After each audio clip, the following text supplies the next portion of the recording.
Let's have a warm welcome for your host and MC, the godfather of comedy, Mr. Donnie Coy. Nothing makes guys more ready to perform than walk out and see 5 lovely lesbians looking at them. Let's go club meeting, and you're obviously the fucking bullseye. Okay. Thank you for noticing. But the show's up here, by the way. I'd stare at your tits, but it's not a fair trade, so.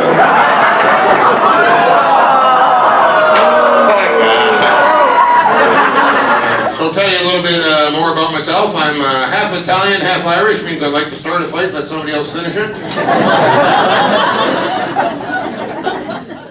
Someday Donnie Coy's going to be gone. Someday Mark Brosnan's going to be gone. But when Mark goes, Mark's got the Order of Canada. People know what Mark's contribution to comedy was. What makes me sad about Donnie is people don't know what his contribution was. Hamilton should have a sign that says Home of Donnie Coy.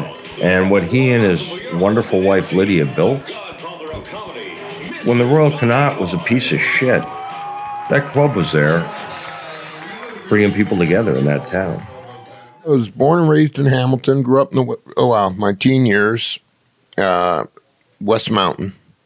I got into the personnel business with Drake Personnel, and then I left Drake and started my own agency called Coy and Associates.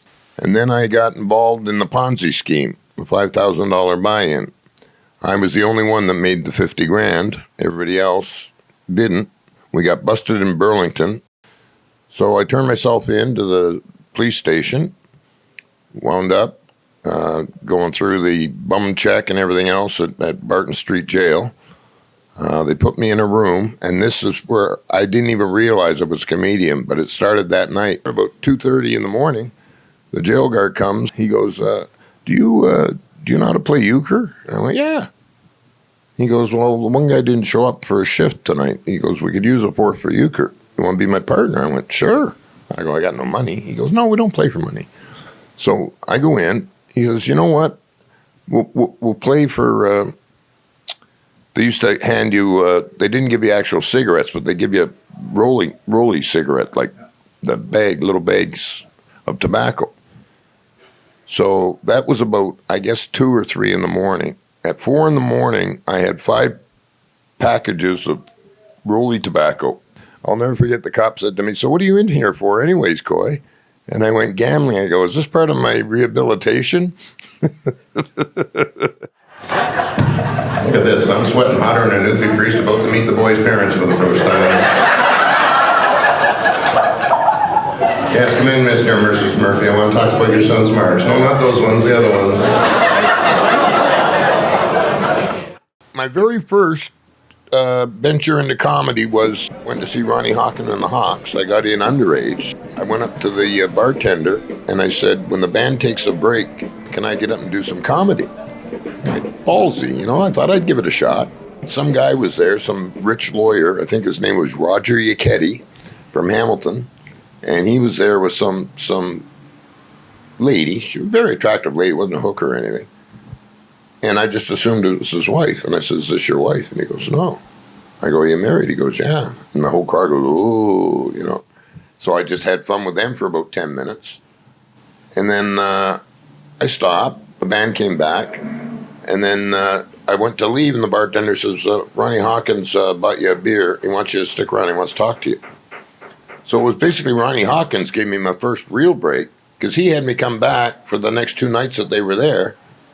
And every time the band wanted to take an extra 10 minutes in the alley to puff away on a joint, I'd go up and do basically just pick on the crowd. I did like a Rickles act. I made fun of the bartenders, the staff, the people in the audience, the band itself. So your stuff was always improv? It was improv. You never had a written set? Off the top of my head. Where'd you get that shirt? Yeah. I'd let them answer, and then I'd make fun of the answer. And that's how I became, well, as Breslin called it, and Howie, and even Seinfeld. Seinfeld called me the best MC he's ever worked with. Oh, no.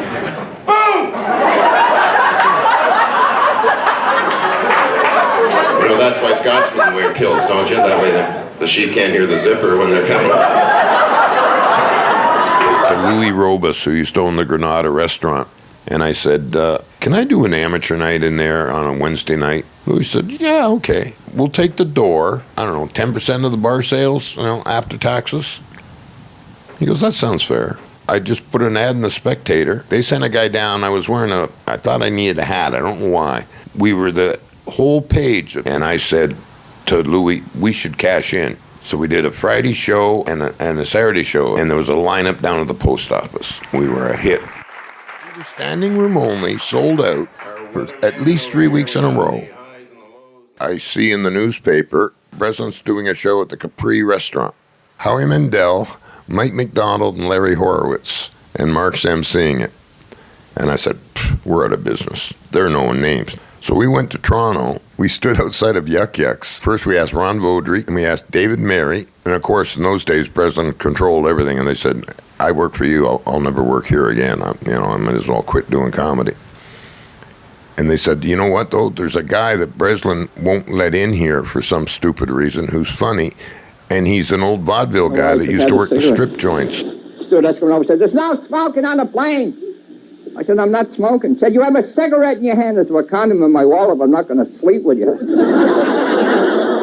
Gary David. And Gary became my mentor.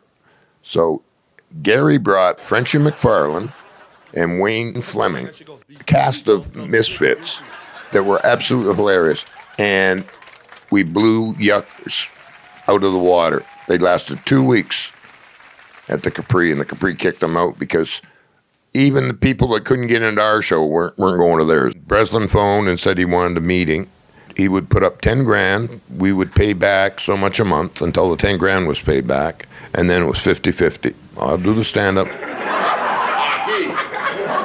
And then we opened in Niagara Falls. Then we opened in London at the old Holiday Inn in the basement.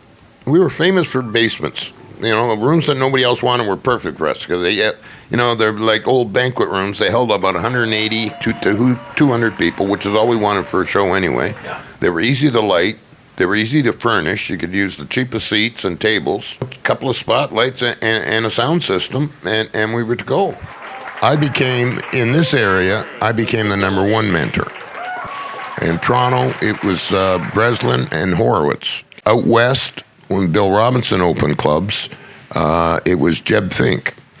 And basically, they'd pass along the information that most of it came from me in the first place, other than the business part.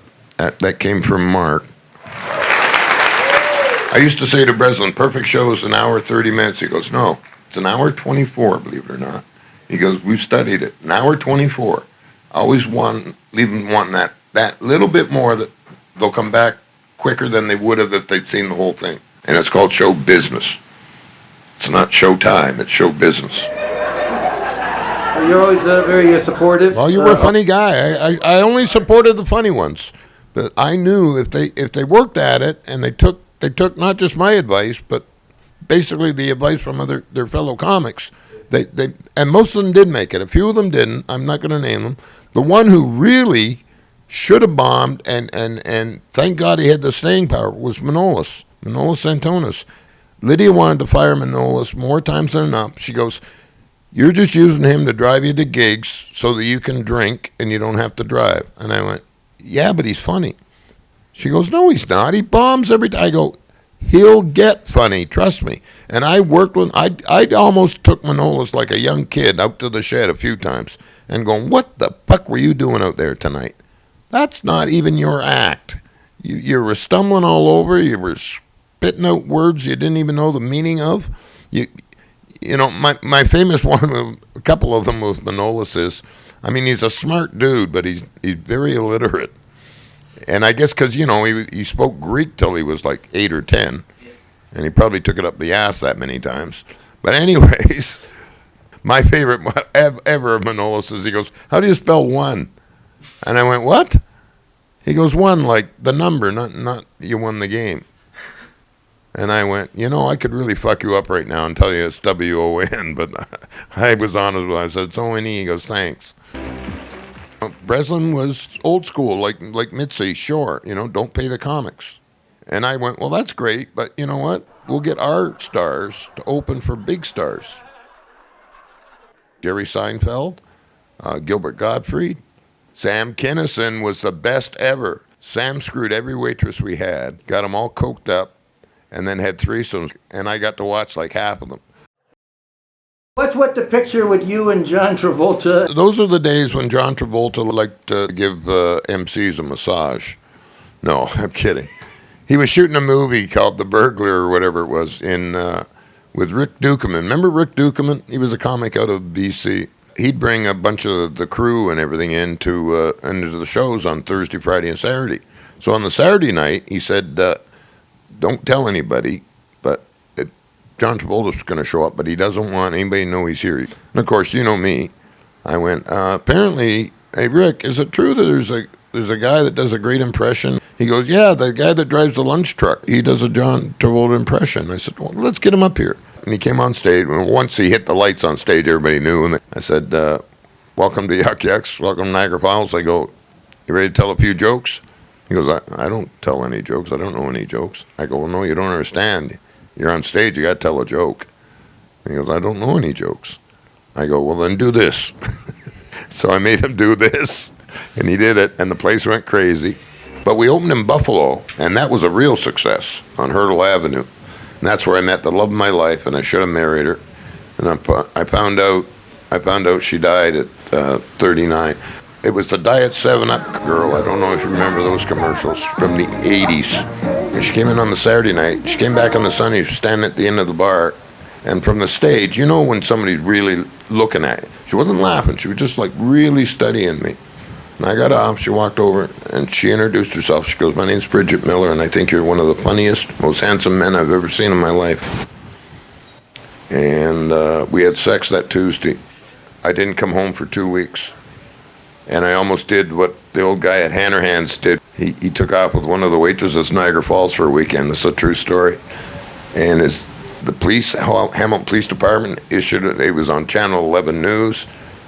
Everybody thought he'd been kidnapped or at least grabbed by the mob or something. And he came walking back in on the Monday morning, and his manager or bartender said, oh, do you know the police are looking all over for you? You're on the news, people. He walked over, he grabbed the phone, he called his wife, he goes, honey, don't pay the ransom, I got away. See, I'm divorced. I know, really? Wow, fuck, how did that happen? It was my own fault. I was married 22 years. I'll never forget it. I go, what do you want for your anniversary? She goes, I want a divorce. And shit, it wasn't counting on spending that much. I mean, Liddy and I got divorced. I lived at the Connaught, basically. President didn't realize it, but he was paying half of my rent. I lived at the Connaught, and then Lydia would book me as many times as she could out of town. So I was either in London or Niagara Falls, and I did Hamilton about every 4th or 5th week. But during the week, I lived at the Connaught. So so that was like for a year, and then she goes, well, that's it. We got to get. I need these divorce papers signed. I said, well, I go, I need money. I got to buy a new car. Why don't I sell you half of my interest in Hamilton and London, and I'll keep the Falls, or I'll take London and you can have Hamilton and Niagara. I go, or better still, you can have, and I'll take half of Hamilton, or I'll take all of Hamilton. You can have the Falls. Anyways, it worked out that she bought me for 25 grand. She bought me out of Hamilton, which was a steal for her. And she promised me the other 25 for Niagara when it was sold, or when it closed, or when it reopened. Sorry, because it was closed at the time. We were in the midst of moving from Maple Leaf Village to 2 different places, and we couldn't find a proper room. She goes, when we get a proper room settled, I'll give you the other money. And she had to borrow the money from her dad, so I never saw that. So I got ripped off for 25 grand. So basically I sold the clubs for 25 total, which I managed to piss away in a year. I moved from a tiny little apartment on Herkimer Street on the 3rd floor of a walk-up to a luxury penthouse that Moscow used to own on just over here. Piss that away. And of course, I had the new car, and I had a chance with Breslin to take over what became Dangerfields in Las Vegas. Breslin said, we'll put a caricature of you, your hat, and a cigarette. We can't call it Yuk Yuks, but we can call it Donnie's Yuks. That came close, but it didn't happen. But that's the closest I've come to a real big break. And the other real great break I got was when your wife came home and you didn't catch us. I always leave them wanting more. There's more to that story. Part 2 of the Donnie Coy Tribunal carries on. Hamilton has lost a comedy legend. Donnie Coy was the owner and MC of Hamilton's Yuk Yuks Comedy Cabaret through the 80s and 90s. Now, throughout his reign as the godfather of comedy, he mentored many comics and even welcomed stars like Jerry Seinfeld, Gilbert Gottfried, and Norm Macdonald to his stage. Donnie Coy was 74. When you look back on your life now, Regrets? the career I've had a few. yeah, I figured I was going to get a few bars of that. Yeah. But I mean, honestly, Wouldn't consider wouldn't yourself change a success or a failure when it wouldn't change a thing. Yeah. Total success. You ready? Who's this? Why you look like a pedophile? Hey! What's up, Donnie You Coy? mofo! How are ya? Okay, here he is, Donnie Coy. Donnie, how you doing? Hey, Al. Yeah, man. This guy's gonna do an interview after they're done with the.